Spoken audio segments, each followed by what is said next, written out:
Saudações fisioterapêuticas. Estou aqui falando com vocês, Alexandre Carrara, fisioterapeuta, e vim falar com vocês hoje aqui no canal sobre as compressões patelares, a síndrome da compressão patelar.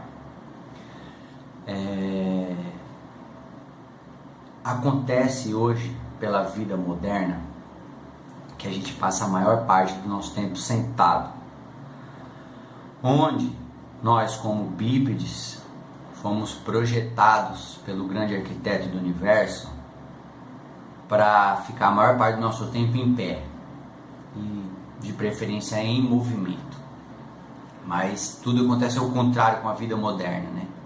Hoje o telefone não tem mais fio, a gente não precisa sair do carro para abrir o portão, a gente não precisa levantar para trocar o canal da TV, a gente sai da cama, senta na cadeira, sai da cadeira, senta no vaso sanitário, sai do vaso sanitário, senta na cadeira, sai da cadeira, senta no carro, sai do carro, senta no escritório, sai do escritório, senta para almoçar, sai da mesa do almoço.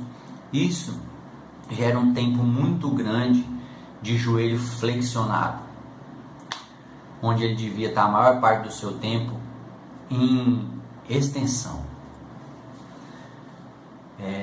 Isso já cria por si só um grande aumento da pressão da patela sobre o fêmur por tempos prolongados nessa posição de 90 graus que o joelho fica na sua maior parte do tempo. Só isso já vai gerar dor. Mas uma outra coisa que vai gerar dor é o enfraquecimento da musculatura da articulação do joelho. A musculatura começa a enfraquecer, o joelho começa a mudar a sua arquitetura, ele começa a se desarranjar, se desequilibrar. Isso começa a sobrecarregar mais um lado do joelho, menos o outro. E isso vai gerar dor. Uma outra coisa que também leva a compressão da patela sobre o fêmur é a prática que você faz na sua academia. Eu não discrimino a academia, pelo contrário, eu recomendo a academia para todo mundo.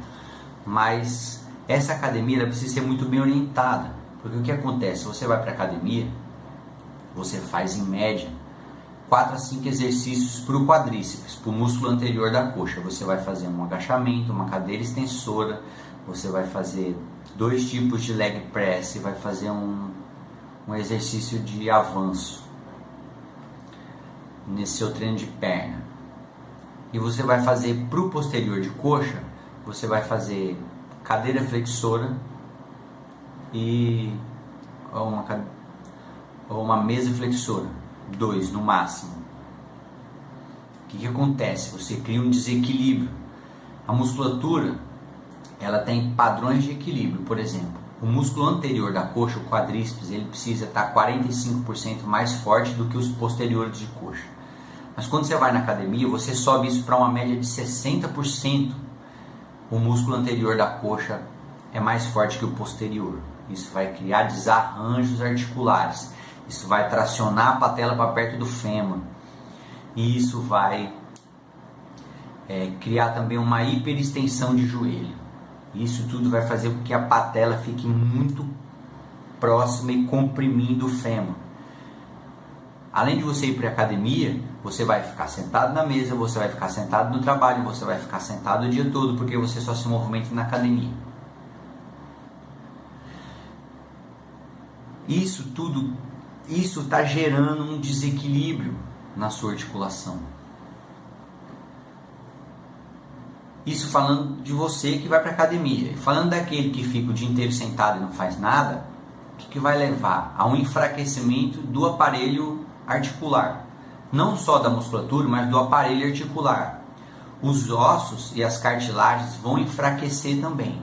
Porque existe um princípio dentro da fisioterapia, que é o princípio do impacto, que acontece sobre os ossos e os músculos e sobre as cartilagens, que faz com que o músculo e a cartilagem se desenvolva através das pressões e impactos exercidos sobre essa estrutura. A prova disso é, por exemplo, o astronauta quando vai para o espaço, que ele perde a ação gravitacionária, ele perde a força do planeta agindo sobre ele, que ele fica basicamente sem peso no espaço, ele volta para cá com osteoporose. Então ele começou a perder matéria óssea por conta da falta de carga sobre os ossos e sobre a articulação. Então a inércia, o sedentarismo, enfraquece o músculo, enfraquece todo o seu sistema cardiocirculatório, respiratório, mas também enfraquece a sua articulação, as suas cartilagens. Isso vai criar também uma hiperextensão de joelho, vai também aproximar a sua patela do seu fêmur. Isso porque eu estou falando hoje nesse vídeo sobre as compressões da patela, mas muitas dores articulares, principalmente do joelho, mas isso serve para as outras articulações também, quando ela enfraquece, ela começa a doer, porque as cartilagens começam a sofrer mais impacto, mais pressões, porque o osso está fragilizado e desequilibrado em termos de postura, de posicionamento. Os músculos que servem para sustentar e manter um espaçamento articular estão enfraquecidos, então essa articulação sua vai começar a ter uma sobrecarga.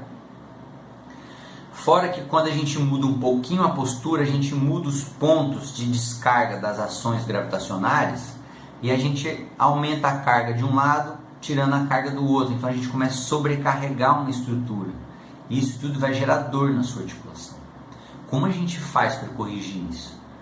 É uma coisa que principalmente nós como fisioterapeuta temos que prestar atenção, mas isso serve também para os outros profissionais da área, os educadores físicos, é dar um foco na musculatura posterior da coxa. Os exercícios têm que ser para lá, porque o músculo posterior da coxa, os isquios tibiais, é eles que mantêm o joelho na sua posição correta. Porque os músculos médios da coxa não cruzam a articulação do joelho. Eles são inseridos antes. O músculo da lateral da coxa, que cruza o joelho, mas ele não tem uma ação postural. Ele não tem uma atuação antigravitacionária. O anterior de coxa, ele é um músculo muito mais dinâmico. Ele tem uma ação antigravitacionária e postural, mas não é tanta. Aqui é mais antigravitacionária, a musculatura postural do joelho é a musculatura posterior da coxa. É ela que serve como principal estabilizador do joelho. Então a gente precisa fortalecer e ganhar flexibilidade dos isquios tibiais. Então o tratamento da compressão patelar, que é o que eu vim falar aqui hoje, consiste em alongar o músculo anterior da coxa e fortalecer o músculo posterior da coxa. Mas isso vai servir também para qualquer desalinhamento arquitetônico, estrutural do joelho em si.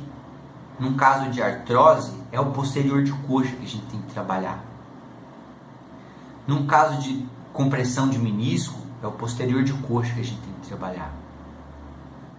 Num caso de lesões de ligamento, eu vou citar o cruzado posterior. Esse é o caso único da articulação do joelho que o músculo anterior da coxa é mais importante. Mas mesmo assim eu não posso perder o foco do posterior. Eu não posso deixar de fortalecer o posterior. Mas aí, nesse caso de lesão de cruzado posterior, eu preciso fortalecer a musculatura anterior da coxa. Do resto das lesões, se eu lesar ligamento colateral medial, posterior de coxa. Se eu lesar colateral lateral, posterior de coxa. Se eu lesar cruzado anterior, posterior de coxa. Então eu preciso ter um foco em isquios tibiais, que eles são pouco trabalhados, são pouco exigidos no dia a dia. Então fica a dica para vocês: foco no posterior de coxa. Cuide também da musculatura posterior, porque a anterior de coxa é que esteticamente apresenta uma perna forte, mas visualmente dizendo a perna está forte, mas estruturalmente dizendo pode ser que ela não esteja. Então fica a dica para vocês. Segue o nosso canal no YouTube, o canal Dr. Carrara. Segue a nossa página no Instagram, Carrara Core e Holistic. Curta os vídeos, compartilhe. Para você receber nossas atualizações, clica aí no sininho. Vamos fazer o canal bombar para a gente levar essas informações para o máximo de pessoas possíveis. Muito obrigado, um forte abraço. Fiquem com toda a força